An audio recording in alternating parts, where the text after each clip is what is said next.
il est possible de remonter le temps à travers toute la France et sans avoir à dépasser les 88 miles à l'heure. Dans ma dernière vidéo, je vous parlais exclusivement de ma moto, et je vous avais dit sur Facebook que la suivante serait beaucoup plus spéciale, et qu'elle plairait sûrement aux curieux et aux fans d'histoire.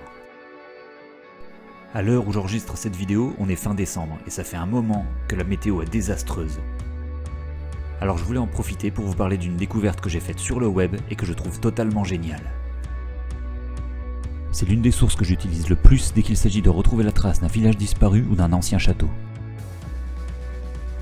Et on reste totalement dans le thème de ma chaîne, puisqu'aujourd'hui on va parler à la fois de route et d'histoire. Allez, c'est parti!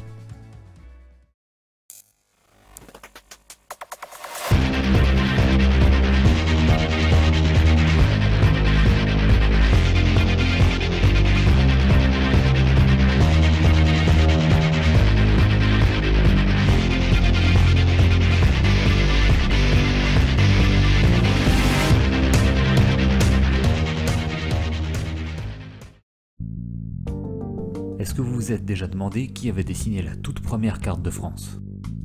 Pour ma part, je savais pas du tout de quand elle datait et j'ai découvert qu'il n'existait quasiment rien avant les années 1700. J'ignore complètement comment on faisait avant cette date pour déplacer des troupes, pour partir en croisade, ou encore pour comprendre la situation géographique de la France à l'époque de la guerre de 100 ans, des invasions anglaises ou des bourguignons. Seuls le roi et les seigneurs féodaux devaient avoir accès à des cartes, manuscrites et complètement rudimentaires. Au Moyen-Âge, seuls les marins dessinent les cartes de certains pays en suivant les côtes. Il faudra attendre la fin du XVIIe siècle pour que la famille Cassini, une lignée de scientifiques de père en fils, décide de cartographier la France en y faisant des relevés sur toute sa surface. De méridien en méridien, de triangulation en triangulation, les Cassini vont finir par couvrir toute la surface du territoire et à donner naissance à la première vraie carte de France. Une carte qu'on peut librement parcourir aujourd'hui et qui est une véritable photo de la France en 1750.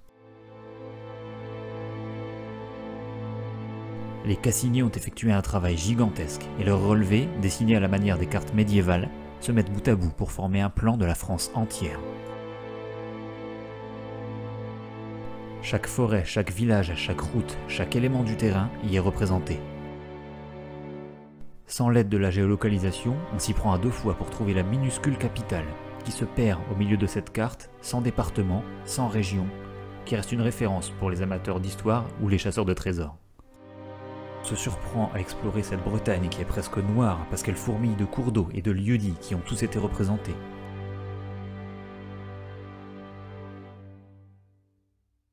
La côte landaise est complètement déserte et marécageuse. Et la côte d'Azur, tout aussi déserte, est bien loin d'être bétonnée comme on la connaît aujourd'hui.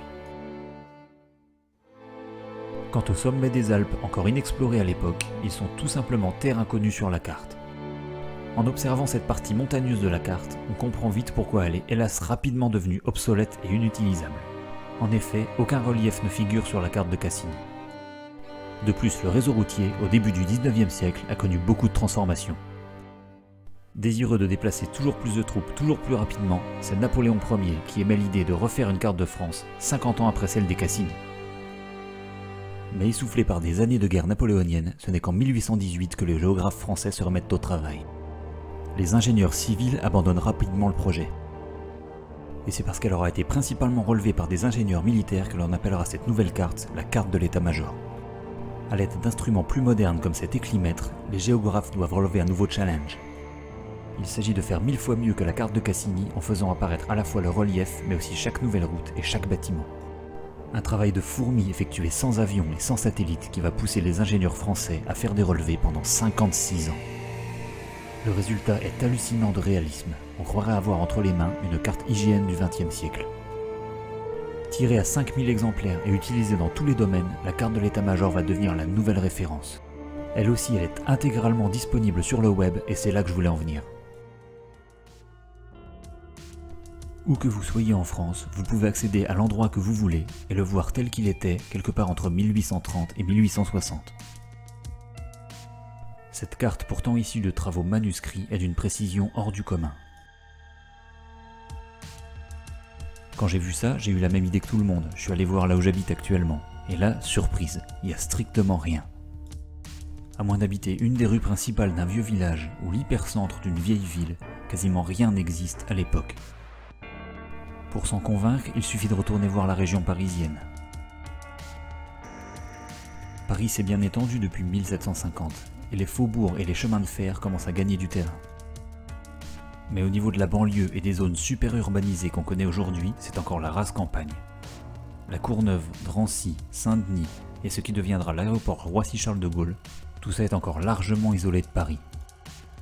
Naviguer sur de vieilles cartes, c'est aussi se rendre compte à quel point l'homme a transformé le paysage. Par exemple, savez-vous ce qu'est devenue cette plaine entre Magny et Céris, en région parisienne?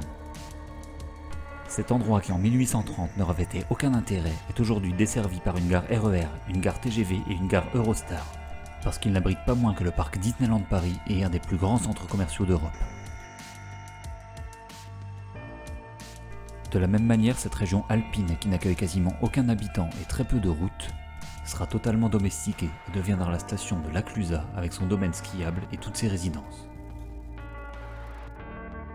Mais la plus grande transformation, c'est peut-être ces plages méditerranéennes complètement désertes, seulement peuplées de quelques redoutes et de quelques cabanes, qui aujourd'hui sont complètement urbanisées et qui à certains moments de l'année sont les endroits les plus peuplés de France. Mais l'histoire n'est pas faite seulement de constructions, mais aussi parfois de lieux qui disparaissent. Ici, ces paisibles villages de la campagne meusienne, Louvemont, Orne ou Fleury, ont totalement disparu, rasés par les combats de la Première Guerre mondiale. Même constat dans la Marne, où des villages comme Hurlus, Tahur, Ripon ou Beauséjour seront rayés de la carte et deviendront le camp militaire de Suippes. Toujours dans la Marne, à côté de Vitry-le-François aux allures encore médiévales, s'est déroulée une disparition bien plus étonnante. Les villages de Nuisemont-en-Bois, de Champaubert et de Chantecoq sont aujourd'hui noyés sous le lac du Der, le plus grand lac artificiel d'Europe. On oublie souvent que ce lac a à peine 50 ans et que pour l'aménager, 3 villages ont été rayés de la carte.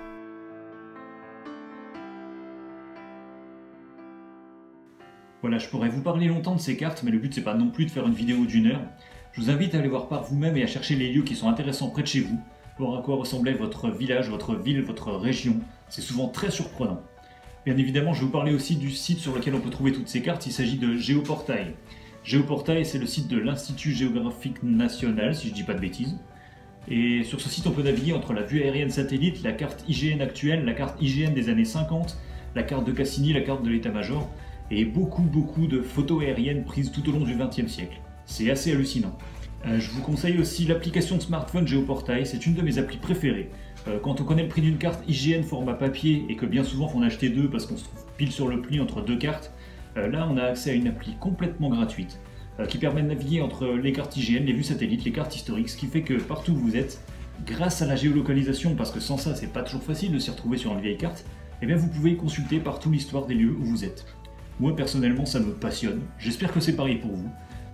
Je le répète souvent, mais je ne suis pas du tout un expert en histoire, je vous invite donc à vérifier tout ce que je vous laisse, parce que c'est plein de raccourcis, surtout au niveau des dates. Et pour ça, aujourd'hui, je vous laisse beaucoup de liens dans la description en bas, notamment des liens vers les vidéos qui m'ont permis de découvrir ce qu'était la carte de Cassini et la carte de l'état-major. Je vous laisse aussi un lien vers une vidéo faite par un youtubeur sur la superposition des photos aériennes, parce que je vous en ai pas parlé, mais on peut avoir par exemple moitié de l'écran en vue aérienne des années 50 et moitié de l'écran en vue aérienne 2017. Et balayer comme ça et voir ce qui a disparu, ce qui est apparu, et c'est vraiment bluffant. Je vous mets aussi des liens vers certains sites qui m'ont servi à faire cette vidéo, notamment pour trouver des images et des infos sur les vieilles cartes, ou la recherche de certaines photos. Et enfin, je vous donne rendez-vous à très bientôt pour de nouvelles vidéos, et à moto cette fois-ci, toujours à la découverte de belles routes, et surtout d'endroits insolites ou historiques. Voilà, j'espère que cette vidéo vous a plu, et je vous dis à très bientôt. Allez, ciao!